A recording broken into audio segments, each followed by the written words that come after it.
اس کو دعوت دیتا ہوں اور اس طرح کے سارے موذیوں کو، ہاں کوئی پیری کے روپ میں ہو، شیخ الحدیث ہونے کے روپ میں ہو، خطیب پاکستان ہونے کے روپ میں ہو، کوئی محب اہل بیت کا لبادہ اوڑے ہوئے ہو، مجھے اس کا سنی ماخذ بتائیں۔ اہل سنت کے اصولوں میں یہ کہاں لکھا ہے؟ یہ بڑے بڑے لوگ بلا وجہ نہیں گر رہے۔ عبدالقادر شاہ کے قدموں میں سینکڑوں آیات کا انکار اس بات میں بھی اس کھوتے نے کیا، اور اس پر بھی میزبان داد دے رہا۔ سرکار کی طرف گھڑ کے بات کی جا رہی ہے۔ چیلنج ہے میرا، دکھائیں کہاں سرکار نے فرمایا۔ اب میں ان کا نام بھی نہیں لینا چاہتا کہ مجھے اتنا غصہ ہے اس کمینے آدمی پر، اس نے اتنا کاروان اہل سنت کو لوٹا اور دھڑا دھڑ لوگوں کو رافضی بنایا۔ اس نے رافضیت پی ہے، رافضیت چاٹی ہے، رافضیت کھائی ہے، اور یہ رفض ہے جو اس نے بیان کیا۔ اس 92 کو بھی اپنے انداز پر دیکھنا چاہیے کن جانوروں کو ٹی وی پہ بٹھایا، ان کے پاس کون سی سند ہے دین کی۔ وہ ہوسٹ اور جو مہمان، ان کی سند کیا ہے؟ اتنا کفر بیان ہوتا رہا اور وہاں داد دی جاتی ہے۔ ماشاءاللہ، واہ، کیا بات ہے، کیا بات ہے۔ تو میں اوقاف سے کہتا ہوں، پہلے اس گدھے سے اس کفر کا ثبوت لو، پھر اسے چرنے دو۔ داتا کا سٹیج ہو اور ایسے کتے رافضی اور اس طرح کے دیگر کتے رافضی وہاں پھونکیں، یہ اہل سنت کو ہرگز برداشت نہیں۔ یہ وہ کوڑ ہے جو طاہر القادری منحوس نے کیا۔ یہ سب سے پہلے کفریہ بات باقر مجلسی نے کی، ملا باقر مجلسی، روافظ کا سرغنہ۔ میں کہتا ہوں تم اگر آسمان سے کہیں الٹے لٹک کے بھی مجھے گستاخ زارا کہو تو میرے مزاج پر 1% بھی اثر نہیں۔ بسم اللہ الرحمن الرحیم۔ رب اشرح لی صدری ویسر لی امری واحلل عقدۃ من لسانی یفقہوا قولی۔ رضیت باللہ ربا وبالاسلام دینا وبمحمد صلی اللہ علیہ وسلم نبیا ورسولا۔ اللہ اکبر، اللہ اکبر، اللہ اکبر، لبیک لبیک لبیک یا رسول اللہ صلی اللہ علیہ وسلم۔ الحمد للہ رب العالمین، والصلاة والسلام علی خاتم المعصومین وعلی آلہ واصحابہ اجمعین۔ اما بعد فاعوذ باللہ من الشیطان الرجیم۔ بسم اللہ الرحمن الرحیم۔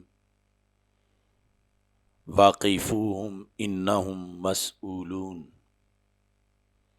صدق اللہ العظیم وصدق رسولہ النبی الکریم الامین۔ ان اللہ وملائکتہ یصلون علی النبی یا ایہا الذین آمنوا صلوا علیہ وسلموا تسلیما۔ الصلاۃ والسلام علیک یا سیدی یا رسول اللہ وعلی آلک واصحابک یا حبیب اللہ۔ الصلاۃ والسلام علیک یا سیدی یا خاتم النبیین وعلی آلک واصحابک یا سیدی یا خاتم المعصومین۔ مولاي صل وسلم دائما ابدا علی حبیبک خیر الخلق کلہم، منزہ عن شریک فی محاسنہ فجوہر الحسن فیہ غیر منقسم۔ محمد تاج رسل اللہ قاطبۃ، محمد صادق الاقوال والکلم، محمد ذکرہ روح لانفسنا، محمد شکرہ فرض علی الامم۔ رب صل وسلم دائما ابدا علی حبیبک خیر الخلق کلہم۔ اللہ تبارک و تعالی جل جلالہ وعم نوالہ واتم برہانہ وعظم شانہ وجل ذکرہ وعز اسمہ کی حمد و ثنا، اور حضور سرور کائنات، مفخر موجودات، زینت بزم کائنات، دستگیر جہاں، غم گسار زماں، سید سروراں، حامی بے کساں، قائد المرسلین، خاتم النبیین، احمد مجتبیٰ، جناب محمد مصطفیٰ صلی اللہ علیہ وآلہ واصحابہ وبارک وسلم کے دربار گوہر بار میں ہدیہ درود و سلام عرض کرنے کے بعد، السلام علیکم ورحمۃ اللہ وبرکاتہ۔ رب ذوالجلال کے فضل اور توفیق سے ماہ محرم الحرام کے پر نور لمحات میں جمعۃ المبارک کے موقع پر حضرت سیدنا شاہ جلال رحمہ اللہ تعالی ریسرچ سینٹر میں افکار اہل سنت کانفرنس میں شرکت کی سعادت ہمیں حاصل ہو رہی ہے۔ میری دعا ہے خالق کائنات جل جلالہ ہم سب کو قرآن و سنت کا فہم عطا فرمائے اور قرآن و سنت کے ابلاغ و تبلیغ اور اس پر عمل کی توفیق عطا فرمائے۔ معاشرے میں جس وقت زہریلی خوراک لوگوں میں بانٹی جا رہی ہو تو اسے بہت بڑا ظلم سمجھا جاتا ہے اور ظلم سمجھنا چاہیے، اور اس سلسلہ میں اب حکومت نے کچھ چھوٹے موٹے ادارے بھی تشکیل دیے ہیں کہ جو چھاپے لگائیں اور فوڈ کا، خوراک کا معیار چیک کریں، لیکن اس جسمانی خوراک سے جو زیادہ اہم ہے وہ روحانی خوراک ہے، کیونکہ جسمانی خوراک میں اگر کوئی چیز زہریلی ہے، ناقص ہے، تو اس کی وجہ سے معاذ اللہ جسم کو نقصان پہنچے گا، جان کو پہنچ سکتا ہے۔ مگر اگر روحانی خوراک کے اندر ملاوٹ ہو یا کوئی چیز زہریلی ہو جس سے ایمان سلب ہوتا ہو یا ایمان کمزور ہوتا ہو، تو یہ ایمان کا نقصان بڑا نقصان ہے۔ بدقسمتی سے ہمارے معاشرے کے اندر جو روحانی خوراک دی جا رہی ہے اس کے لحاظ سے کوئی چیک اینڈ بیلنس کا نظام قائم نہیں ہے، اور بڑی بڑی زہریلی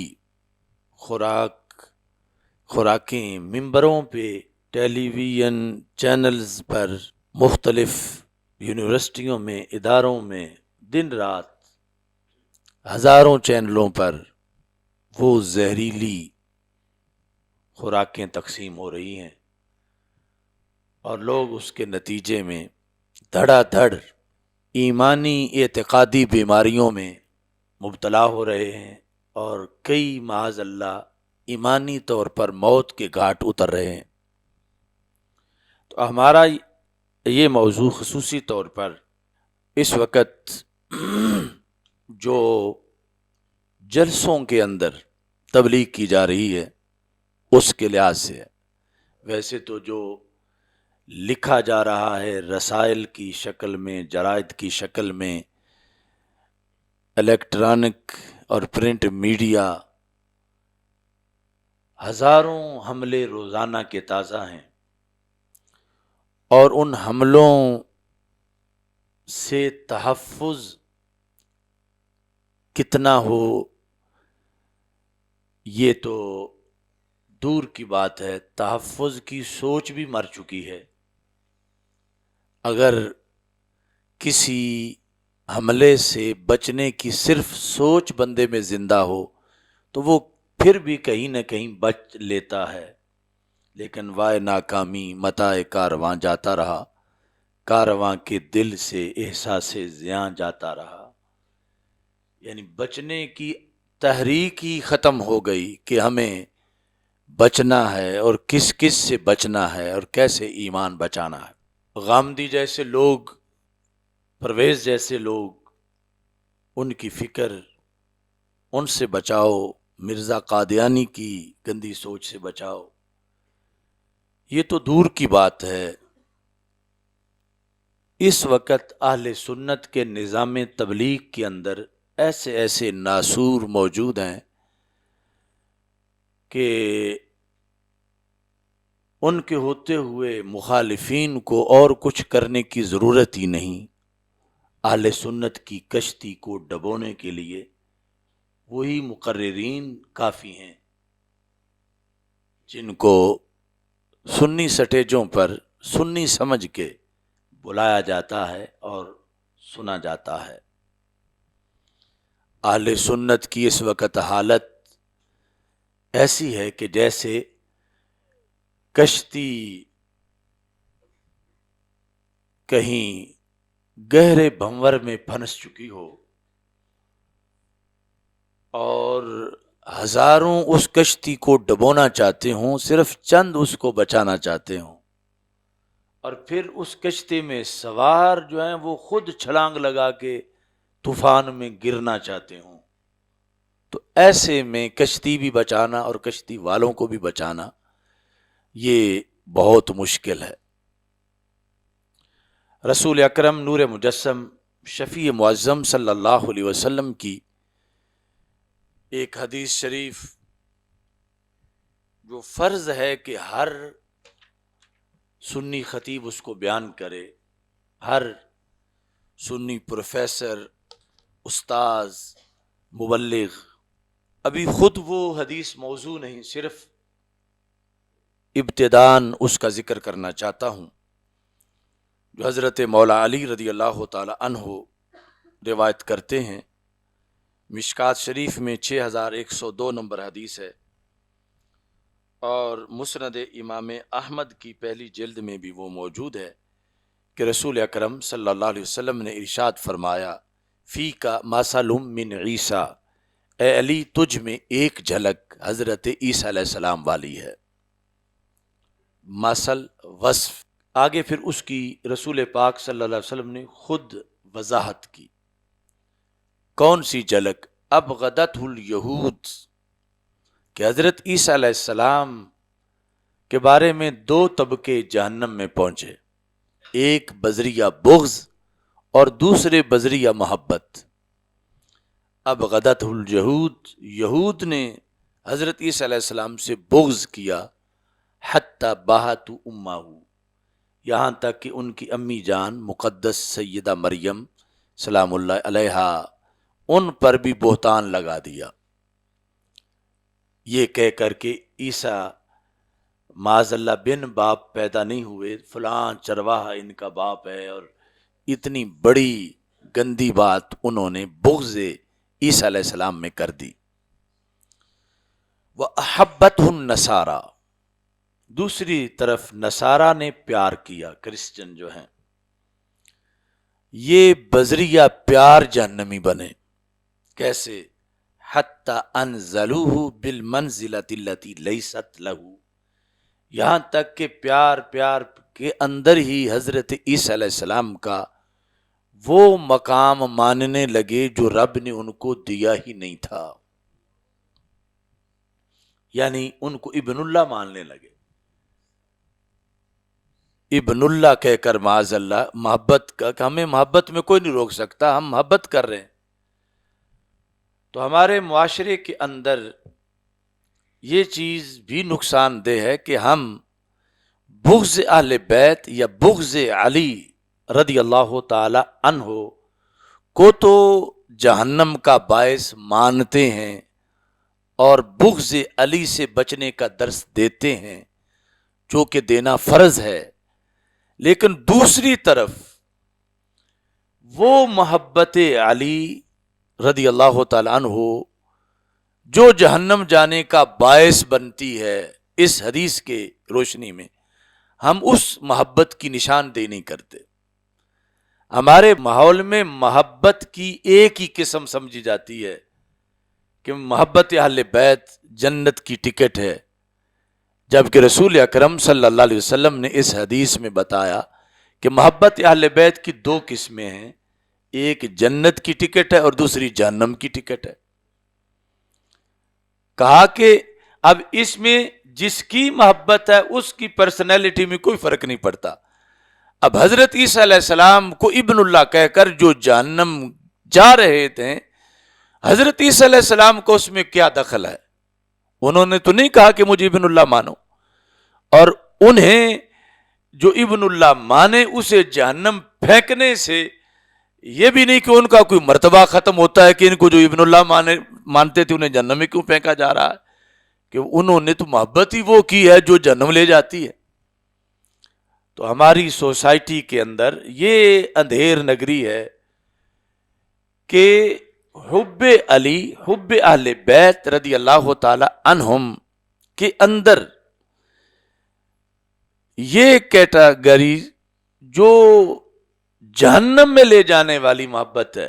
اب وہ حضرت عیسیٰ علیہ السلام کو ابن اللہ کہتے تھے تو بغض کی وجہ سے نہیں کہتے تھے، اپنے طور پیار کی وجہ سے کہتے تھے، اور پھر جو ان کو کہنے سے روکتے تھے وہ انہیں کہتے تھے کہ تمہارے اندر کوئی مروڑ ہے کہ تم حضرت عیسیٰ علیہ السلام سے پیار نہیں کرتے، پیار میں تو ہر چیز مانی جاتی ہے اور کہیں کوئی حد تسلیم نہیں کی جاتی۔ تو ایسے ہی حب علی رضی اللہ تعالی عنہ میں سرکار نے یہ خبر دی قیامت تک کے لیے کہ علی تمہارے ساتھ یہ سلوک ہوگا کہ کچھ تمہارے بغض میں مارے جائیں گے اور کچھ تمہاری غیر شرعی محبت میں مارے جائیں گے۔ نام اس کا محبت ہی ہوگا کہ وہ کہیں گے کہ ہم نے تو علی علی کرنا ہے، ہم نے بے حد ان سے پیار کرنا ہے۔ یہ کوئی شرعی حد ویسے تو دین کہتا ہے کہ ان سے کھل کے پیار کرو، بے حد پیار کرو، یعنی اس معنی میں کہ 100 درجے، 1000 درجے، لاکھ درجے یہ حدیں توڑ دو اور پیار ہی پیار کرتے جاؤ۔ مگر آگے جو شریعت نے حد رکھی ہوئی ہے اس حد کو توڑو گے تو پھر جہنمی بن جاؤ گے۔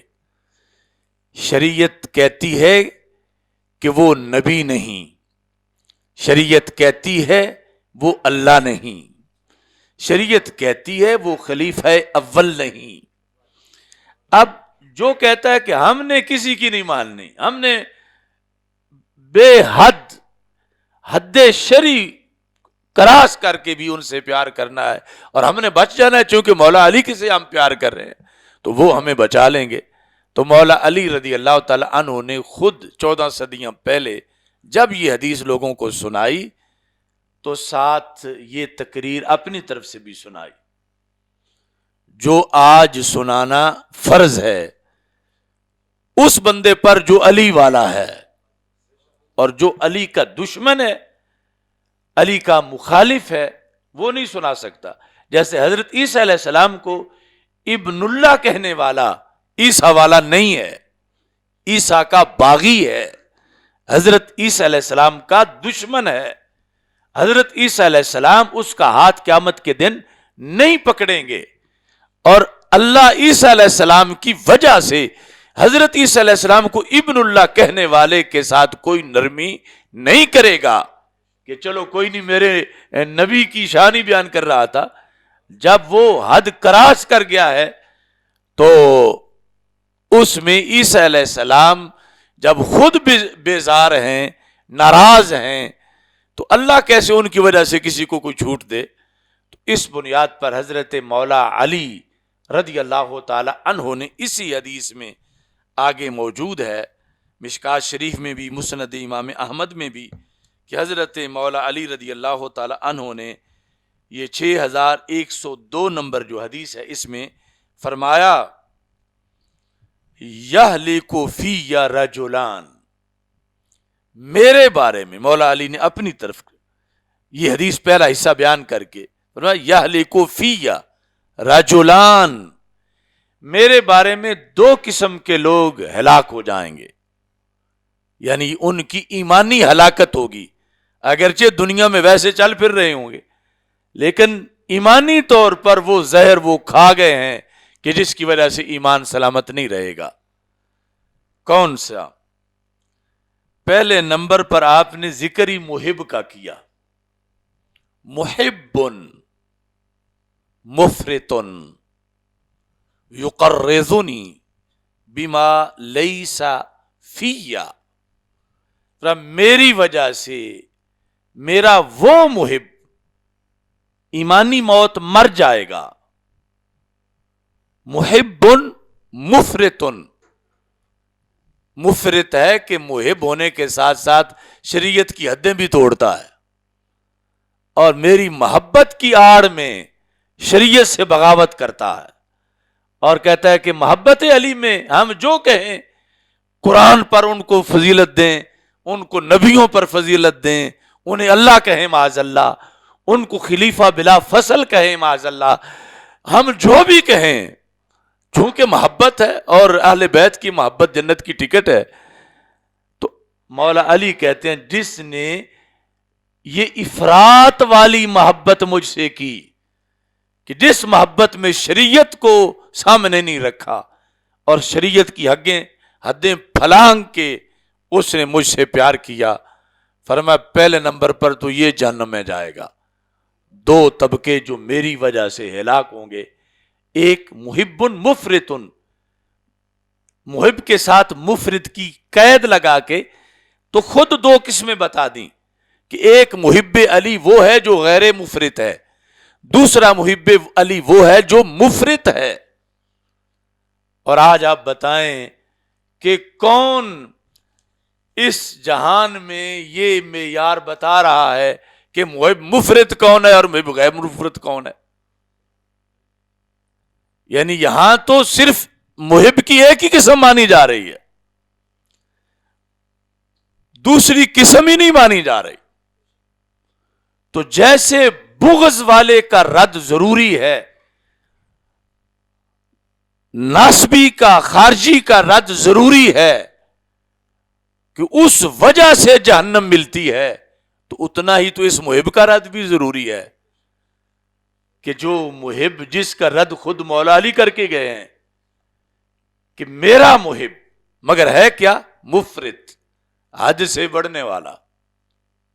اب اور کوئی معنی مفرط کا ہی نہیں۔ اور یہاں جو لوگ ہیں وہ کہتے ہیں ہم حد مانتے نہیں، حد ہوتا کون ہے بیان کرنے والا؟ کوئی، ہم نہیں مانتے، ہم ملا کی بات نہیں مانتے۔ اور یہ کہہ کے ہم ملا کی بات نہیں مانتے، حقیقت میں علی کی بات نہیں مان رہے، اور پھر حقیقت میں نبی صلی اللہ علیہ وسلم کی بات نہیں مان رہے۔ اور اس سینہ زوری پر جب ان کی گرفت کی جائے اور انہیں مولا علی کا رستہ دکھایا جائے تو وہ رستہ دکھانے والے کو ناسبی کہنا شروع کر دیتے ہیں۔ یہ 14 صدیوں میں کہا جاتا رہا ہے کہ جب بھی یہ حدیث بیان کر کے ایسے لوگوں کو جنت کا رستہ دکھایا گیا تو آگے سے جواب ملا کہ اس بندے کے دل میں بغض علی ہے۔ کیا خود علی کو بغض علی ہے؟ کہ یہ تقسیم تو خود مولا علی رضی اللہ تعالی عنہ کر کے گئے۔ اب تیسرا لفظ آپ نے کیا بولا؟ محب مفرط، آگے یقرضنی بما لیس فی، یقرض ہے تقریض سے، یہ جو کتابوں پر تقریض لکھی جاتی ہے، یقرضنی بما لیس فی، فرمایا میری وہ شانیں بیان کرتا ہے جو رب نے مجھے دی ہی نہیں، وہ تقریض کرتا ہے، میری توصیف کرتا ہے، تعریف کرتا ہے۔ کس سے؟ بما، ان لفظوں سے، ان القاب سے، بما لیس فی، جو مجھ علی میں ہے ہی نہیں۔ وہ مجھے خلیفہ بلا فصل کہے گا جبکہ میں خلیفہ بلا فصل نہیں ہوں۔ وہ من کنت مولا فعلی مولا ہو سے میری خلافت کا اعلان مانے گا جبکہ اس میں میری خلافت بلا فصل کا اعلان ہے ہی نہیں۔ وہ مجھ کو معاذ اللہ نبیوں کی مثل یا نبیوں سے اونچا مانے گا جبکہ یہ شان میری ہے ہی نہیں۔ وہ مجھ کو معاذ اللہ اللہ کہنے پہ تل جائے گا جبکہ یہ میری شان ہے ہی نہیں۔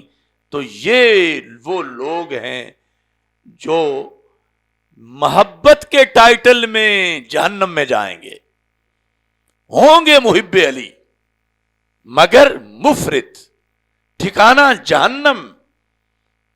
اور ساتھ دوسرے نمبر پر فرما و مبغض، میرے بارے میں جو دوسری پارٹی جہنم میں جائے گی وہ کہ جن کو بغض علی رضی اللہ تعالی عنہ کا روگ لگا ہوا ہوگا، جو حقیقت میں بغض ہے، یعنی یہ نہیں کہ جس کو رافضی بغض کہتے ہیں۔ اگر رافضیوں کا بغض کہنا ماننا ہے تو وہ تو کہتے ہیں کہ نبیوں کو بھی اہل بیت کا بغض ہوا، یہاں تک کہ معاذ اللہ کہے گے کہ حضرت آدم علیہ السلام جنت سے بغض اہل بیت کی وجہ سے نکالے گئے۔ میں اور تم کس کھیت کی مولی ہیں؟ انہوں نے تو وہاں تک حسد اور بغض کا قول کیا۔ حضرت صدیق اکبر، یعنی جس وقت یہ بغض کی بات ہوتی ہے تو درجہ بدرجہ پھر قول کے، کوئی مجھے کہے گا، کوئی اوپر احتیاط رکھے گا، لیکن کوئی پھر اعلی حضرت فاضل بریلوی کو کہے گا، اوپر احتیاط رکھے گا، کوئی آگے بڑھے گا تو حضرت مجدد الفسانی کو کہے گا، اوپر کہے گا میں نہیں کہتا، لیکن کوئی مزید بے حیا ہوگا تو داتا گنج بخش حجویری کو بھی کہے گا کہ انہوں نے کشف المحجوب میں یہ جو لکھ دیا یہ بغض کی وجہ سے لکھا، ان کو بغض اہل بیت تھا۔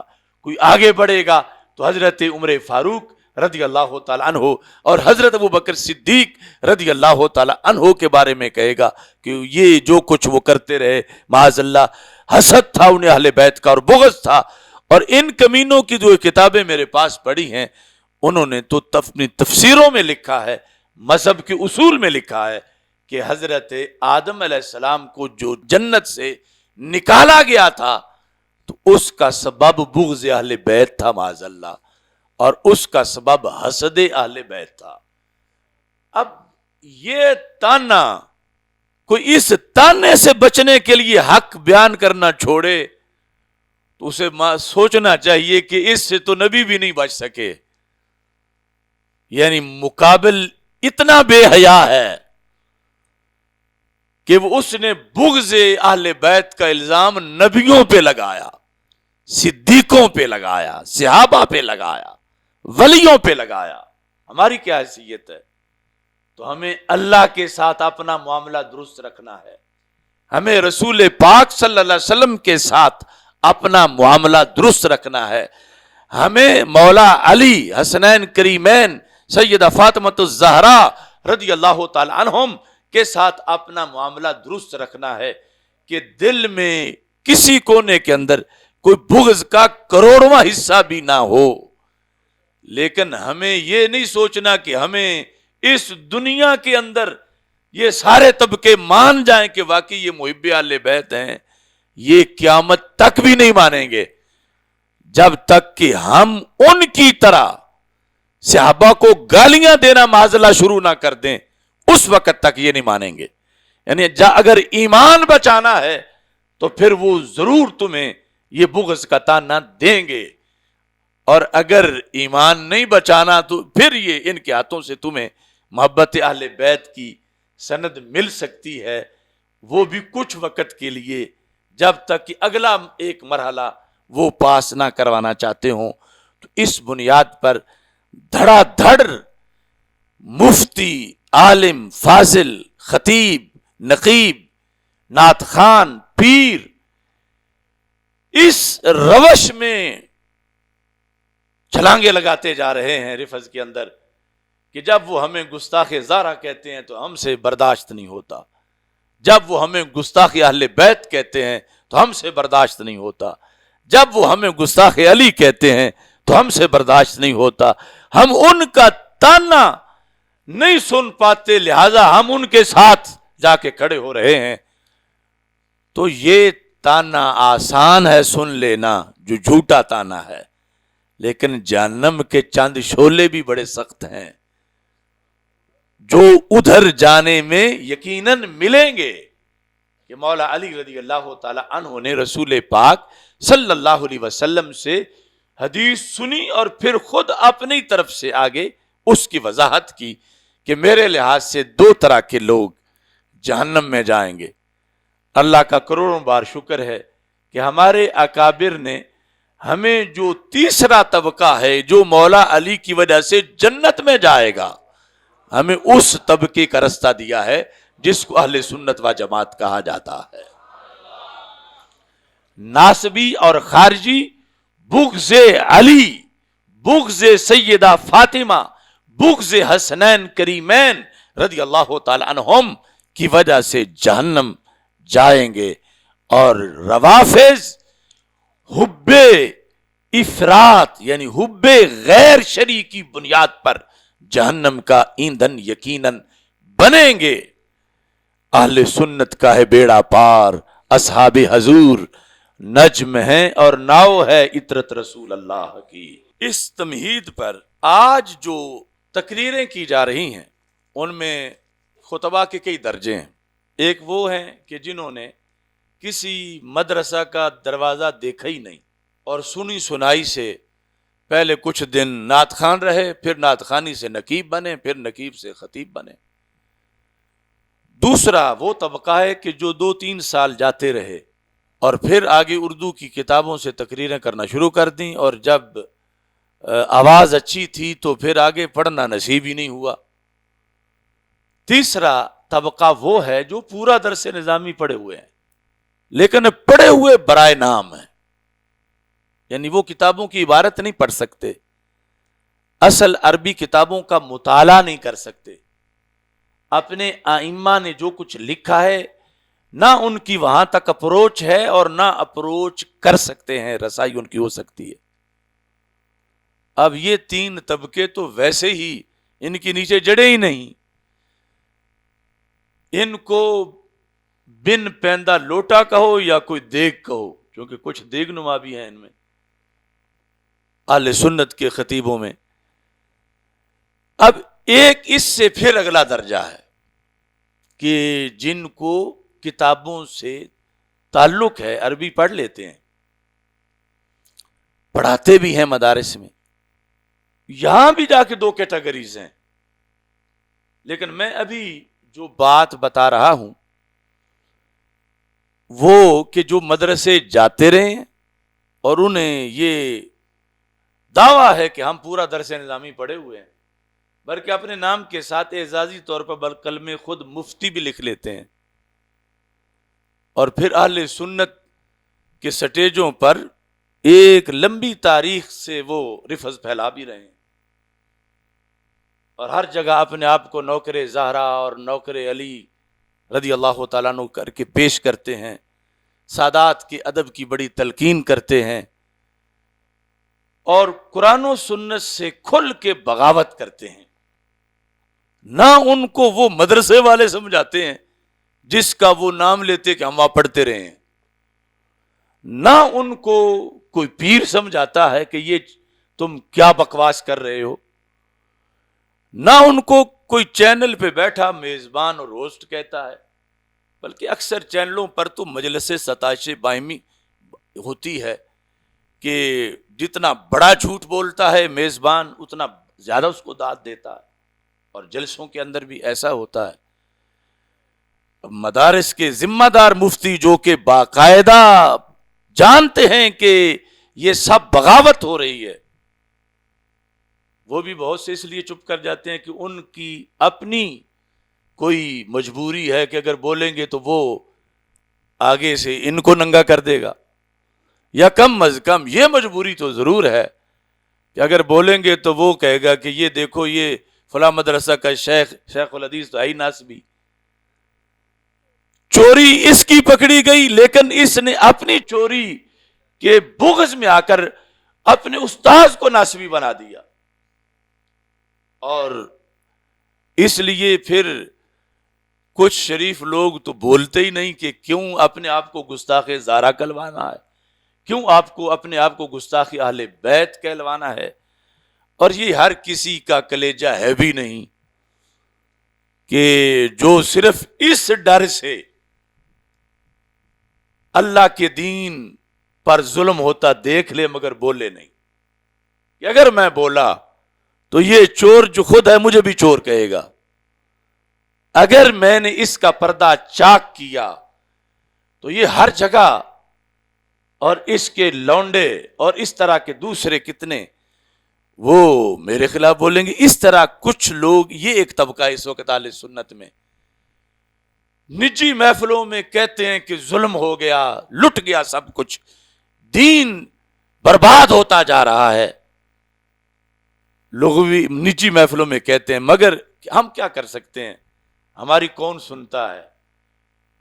لیکن دین قیامت کے دن ان سے بھی پوچھے گا کہ تم بولتے تو صحیح، تمہارا اتنا تقدس بڑا ہے مجھ سے کہ تم نے مجھے قربان ہوتا ذبح ہوتا دیکھا، اور تم اپنی عزت بچانے کے لیے مجھے تم نے چھوڑ دیا کہ جو بھی حملہ کرے کرتا رہے، لیکن تمہاری چادر اور گریبان کو کوئی نہ ہاتھ ڈالے۔ یہ جو بڑا کریم طبقہ ہے، ایک سپریم، اور چپ کر کے بیٹھے ہوئے ہیں، اور ان کے کچھ شاگرد اور ان سے منسوب لوگ دین کی دھجیاں اڑا رہے ہیں، اور وہ بڑے بڑے مدارس کے مسند افتاء پر بیٹھے ہیں، تدریس پر بیٹھے ہیں، شیخ الحدیث بنے ہوئے ہیں، لیڈر بنے ہوئے ہیں، اور ان مجرموں کے ہم نوالا ہم پیالہ ہیں، اور ظاہری طور پر کوئی جا کے شکایت لگائے تو کہتے ہیں وہ تو ہماری مانتا ہی نہیں، ہم کیا کریں۔ تو اور ادھر جو ہے دین بار بار بلا رہا ہے کہ ہے کوئی ایسا جو اس وقت اس ظالم کی زبان کاٹے، جو روزانہ مجھ پہ حملہ کرتا ہے اور نام اس کو محبت اہل بیت کا دیتا ہے، نام اس کو محبت علی کا دیتا ہے، اور روزانہ مولا علی کے مشن کے خلاف یہ بھونکتا ہے جو اسے کوئی روکے، اس کا کوئی جواب دے۔ ایسی صورتحال کے اندر اللہ کا فضل ہے کہ ہم روزانہ بولتے ہیں اور روزانہ جواب دیتے ہیں، اور اس کے رد عمل میں جتنی گالیاں ملتی ہیں ہمیں اس سے لذت محسوس ہوتی ہے، جتنے پتھر لگتے ہیں ہمیں ان زخموں سے ذوق آتا ہے کہ زخم پہ زخم کھا کے جی، خونے جگر کے گھونٹ پی، آہ نہ کر لبوں کو سی، عشق ہے یہ دل لگی نہیں۔ اب جس خطیب کیا ابھی میں آپریشن کرنے لگا ہوں تو کیا وہ مجھے معاف کرے گا؟ وہ پہلے بھی گالیاں تو نکالتا ہے، لیکن میں اگر اس لیے چپ رہوں کہ وہ مجھے مزید نہ نکالے تو میرے نزدیک یہ دین سے بہت بڑی غداری ہوگی۔ تو میں وہ قرض اتارنے لگا ہوں، مجھے کوئی شوق نہیں کسی کے خلاف بولنے کا، میں اس کا ابھی نام بھی نہیں لوں گا، لیکن سوشل میڈیا پر جو کچھ پھیلا ہوا ہے وہ خود بخود آپ اس تک پہنچ جائیں گے کہ وہ کون سا مجرم ہے کہ جس کا اتنا بڑا ظلم ہے قرآن کی آیت پر، اور اتنا ظلم ہے رسول پاک صلی اللہ علیہ وسلم کی ذات گرامی پر، اور اتنا ظلم ہے مولا علی رضی اللہ تعالی عنہ کی ذات پر، اور وہ لوگوں کے سامنے نوکر علی اور خادم علی بن کر وہ پیسے بٹور رہا ہے اور جہنم کی تیاری کر رہا ہے۔ قرآن مجید برہان رشید کی آیت ہے واقفوہم انہم مسئولون۔ اللہ تعالیٰ فرشتوں کو کہے گا قیامت کے دن کچھ لوگوں کے بارے میں، انہیں روک لو، ان سے ابھی سوال کیا جائے گا۔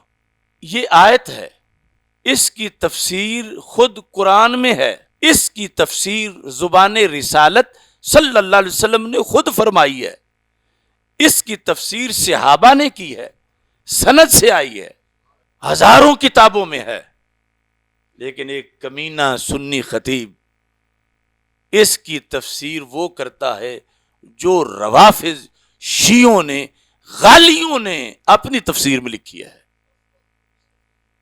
اور پھر وہ اسے ٹی وی پہ بیان کرتا ہے، اور ٹی وی کا آگے بگوتر بیٹھا ہوا پتہ نہیں اب سید ہے یا غیر سید ہے، وہ کیسا ہے جو آگے میزبان ہے، وہ اسے داد دے رہے، کمال چشتی صاحب آپ نے تو کمال کر دیا، بلے بلے، کیا کیا خوب.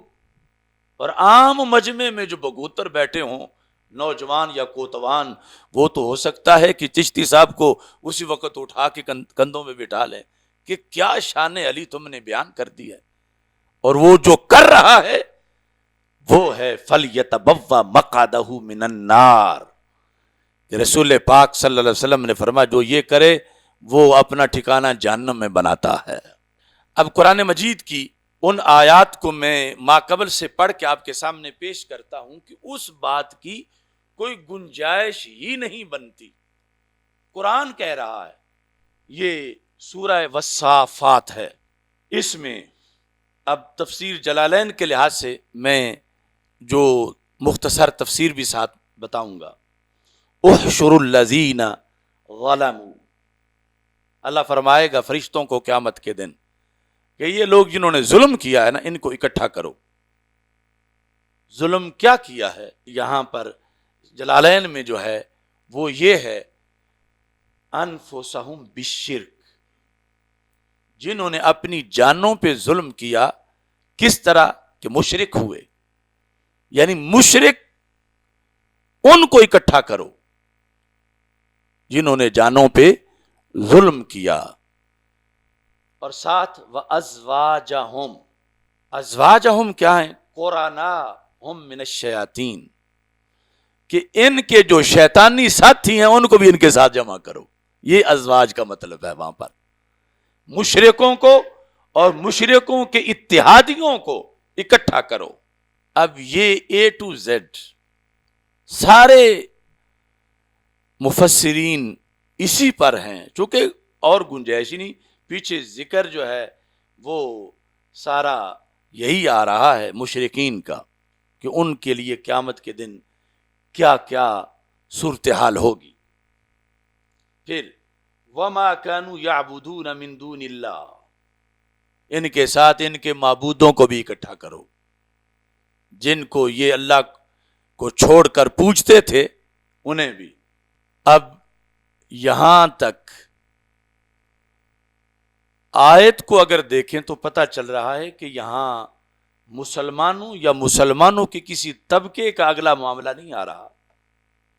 یہ جو محشر کے دن کافروں مشرکوں کی لائن ہوگی، ان کا طبقہ ہوگا. ان کے لحاظ سے رب فرشتوں کو پہلے تو یہ حکم دے رہا ہے احشروا، ان کو اکٹھا کرو، سب کو ایک جگہ اکٹھا کرو. آگے دوسرا حکم فاہدوہم الی صراط الجحیم، ان کو جہنم والے ٹریک پہ چلاؤ، یعنی یہ ہیں ہی جہنم والے. دوسری طرف ان کا کیا تک بنتا ہے، ان کو صراط جحیم کی طرف چلاؤ. صراط جحیم دوزخ کا راستہ. آگے تیسرا حکم واقفوہم، واو عطف کا ہے، اصل قف سے کفو ہے. انہیں اب ٹھہرا لو، روک لو، انہیں روکو. اب قف، کفا، کفو، واو ساتھ ہے، واقفوہم، انہیں روک لو، ٹھہراؤ ان کو.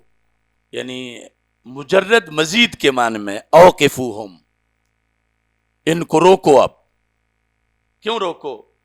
انہم مسئولون، ان سے پوچھا جائے گا، ان سے سوال کیا جائے گا. کون؟ جن کا جہنم جانا فائنل ہو چکا ہے، جن کا تعارف ابو جال، ابو لاب، اتبا، شیبہ یا پہلی قوموں کے کافروں کے ساتھ ہے. ان سے اب بات بھی کرنی ہے، ان سے پوچھا جائے گا. کیا پوچھا جائے گا؟ یہ رسول پاک صلی اللہ علیہ وسلم نے حدیث میں بیان کیا. ان سے کیا پوچھا جائے گا؟ اور پھر جو دوسرا حصہ ہے وہ خود قرآن نے بیان کیا، واقفوہم انہم مسئولون ما لکم لا تناصرون، یہ پوچھا جائے گا. اب دو چیزیں کہ کیا پوچھا جائے گا تفصیلاً وہ رسول پاک صلی اللہ علیہ وسلم نے خود بیان کیا، جو صحابہ نے آگے روایت کیا. اور پھر قرآن نے خود بھی بتایا اجمالاً کہ کیا پوچھا جائے گا. اب جو قرآن بتائے، جو رسول پاک صلی اللہ علیہ وسلم کی زبان بتائے، اس سب کو چھوڑ کے آگے وہ کوئی ممبروں پہ بتائے جو شیطان بتائے، اور اس پہ آگے مجمع والے داد دے رہے ہوں، اور پھر اس ایک کو سن کے ہزاروں لم یبک خطیب بیان کرنا شروع کر دیں، اور بات وہ ہو جو شیطان بتائے. لَيُوحُونَ بَعْضُهُمْ إِلَى بَعْضٍ، قرآن میں ہے کہ بعض شیطان بعض کے دل میں ڈالتے ہیں کہ یہ بات یہاں کرو. اب پہلے حدیث آپ سنیں اور پھر مَا لَكُمْ لَا تَنَاصَرُونَ، یعنی یہ پس منظر آپ کے ذہن میں آ گیا کہ یہ بات ساری مشرکین سے ہو رہی ہے، اور مشرکین سے کچھ سوال ہیں. یہ مومنین والا ٹریک ہی نہیں، اور مومنین والے سوال ہی نہیں. اب یہاں پر یہ تفسیر جامع البیان، جس کو تفسیر ابن جریر کہتے ہیں، جو قرآن کی پہلی تفسیر معصور ہے، یعنی جس میں تفسیر کرتے ہوئے یہ لکھا جاتا ہے کہ اس کی تفسیر صحابہ نے رسول پاک صلی اللہ علیہ وسلم سے سن کے کیا کی، اور اس کے ساتھ پوری سند لکھی جاتی ہے.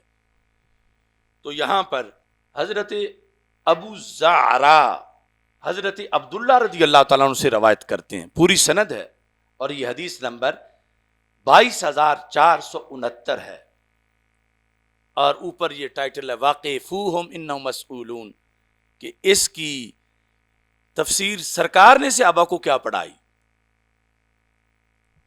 تو میرے آقا صلی اللہ علیہ وسلم سے حضرت عبداللہ رضی اللہ تعالی عنہ روایت کرتے ہیں کہ سرکار دو عالم صلی اللہ علیہ وسلم کے پاس صحابہ بیٹھے تھے. ابو زارا کہتے ہیں کننا عند عبداللہ فذاکر قصہ، ہم حضرت عبداللہ کے پاس بیٹھے تھے، ہم ان کے شاگرد ہیں اور وہ رسول پاک صلی اللہ علیہ وسلم کے شاگرد ہیں. تو ہم نے ان سے یہ پوچھا یہ کیا مسئلہ ہے، انہم مسئولون، واقفوہم انہم مسئولون، کیا سوال کیا جائے گا ان سے؟ تو کہتے ہیں کہ انہوں نے کہا کہ رسول پاک صلی اللہ علیہ وسلم نے اس کی جو تفسیر بیان کی، اس کا خلاصہ یہ ہے کہ محشر کے دن جس کی کوئی عبادت کرتا رہا ہے دنیا میں، معبود بنایا تھا، اس کے بارے میں اس عابد عبادت کرنے والے سے، اللہ کے سوا جو عبادت کرتا رہا، پوچھا جائے گا. یہود جب ہوں گے تو ان سے یہ سوال ہوگا من تعبدون، تم کس کی عبادت کرتے تھے؟ فیقولون نعبد عزیرا، ہم حضرت عزیر علیہ السلام کی عبادت کرتے تھے. قال فیقول هل یسرکم الماء فیقولون نعم، سوال کرنے والا پوچھے گا کیا تمہیں پانی چاہیے؟ وہ کہیں گے ہاں. فَيُرِيهِمْ جَهَنَّمْ وَهِيَ كَهَيْئَةِ السَّرَابِ، تو وہ فرشتہ اس کو جہنم کی طرف دکھائے گا، اور جہنم یوں لگے گا جیسے دوپہر کے وقت ریت پہ سورج کی کرنیں پڑیں تو ٹھاٹھے مارتا سمندر لگتا ہے. تو اس کو لگے گا کہ پیاس بڑی اور ادھر تو سمندر بہ رہا ہے پانی کا. تو یہ فَاهْدُوهُمْ إِلَى صِرَاطِ الْجَحِيمِ، ان سے پوچھ کے پھر انہیں، یعنی جس کیٹیگری کا مشرک ہے، ادھر جہنم داخل کر دیا جائے گا، اور وہ شوق سے آگے بڑھے گا، اور آگے تو ایک قطرہ بھی موجود نہیں ہوگا. پھر نصارہ کی کرسچن ان کی باری آئے گی، من تعبدون فیقولون المسیح، ہم تو حضرت عیسیٰ علیہ السلام کی عبادت کرتے رہے ہیں. فرشتہ کہ حل یسرکم الماء، کیا تمہیں پانی چاہیے؟ یقولون نعم، یہ بھی کہیں گے ہاں بڑی ضرورت ہے. تو ان کو بھی دکھایا جائے گا آگے. تو پھر حضرت عبداللہ رضی اللہ تعالی عنہ نے کہا یہ ہے واقفوہم انہم مسئولون. وقال آخرون بل ذلک للسؤال عن اعمالہم، کہ اس میں ساتھ ان کی کچھ جو کافرانہ مشرکانہ کاروائیاں ہیں، صرف عبادت نہیں، وہ بھی پوچھی جائیں گی. اور وہ بھی حدیث شریف سے حضرت انس بن مالک رضی اللہ تعالی عنہ روایت کرتے ہیں. یہ حدیث نمبر 22470 ہے.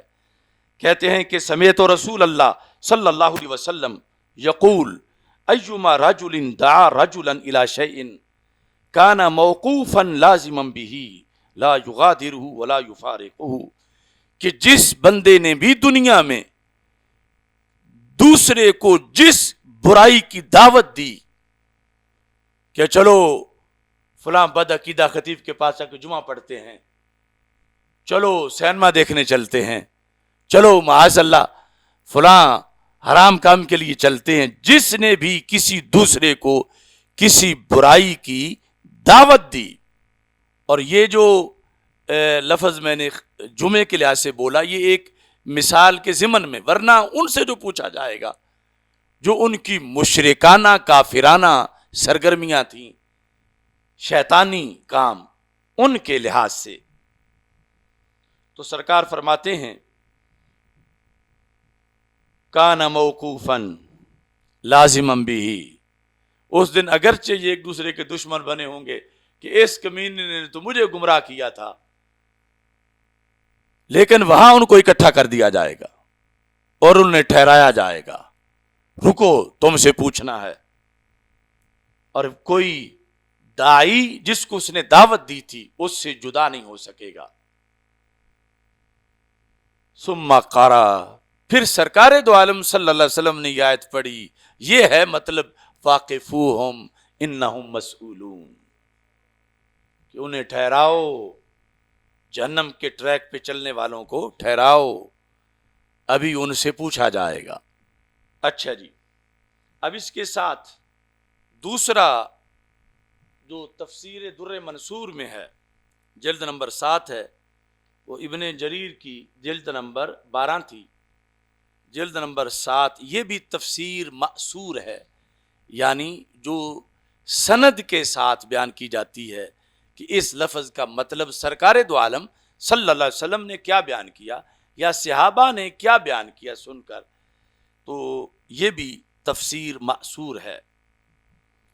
اس میں انہوں نے اس کا مطلب بیان کرنے والے مفہوم کو بیان کرنے میں امام بخاری کی تاریخ کبیر کا ذکر کیا، جامع ترمذی کا ذکر کیا، ابن جریر کا ذکر کیا، ابن منذر کا ذکر کیا، حاکم کا ذکر کیا، دیگر بہت سی کتابوں کا، کہ وہ حضرت انس رضی اللہ تعالیٰ عنہ سے یہ روایت کرتے ہیں جو ابھی حدیث پڑھ کے سنائی ہے کہ جس نے کسی کو دعوت دی کفر کی، شرک کی، اکٹھے ہوں گے اور ان سے یہ پوچھا جائے گا.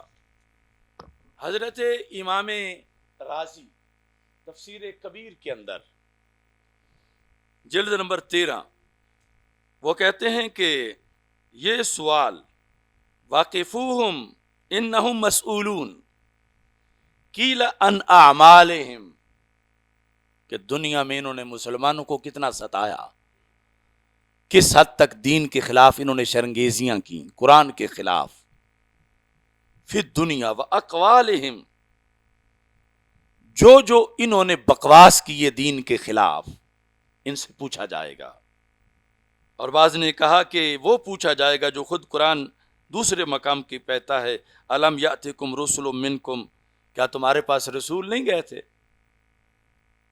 بینات لے کر، تو تم نے کیوں نہ ان کی بات مانی. یعنی اس طرح کر کے یہ مختلف جو تفسیر معصور کا انداز ہے یہ پوچھا جائے گا. اور ساتھ جو قرآن نے خود کہا وہ یہ ہے کہ ما لکم لا تناصرون، دنیا میں تو تم ایک دوسرے کی بڑی سپورٹ کرتے تھے، آج کیوں تم سر جھکائے ہوئے ہو اور یار کو دیکھ ہی نہیں رہا.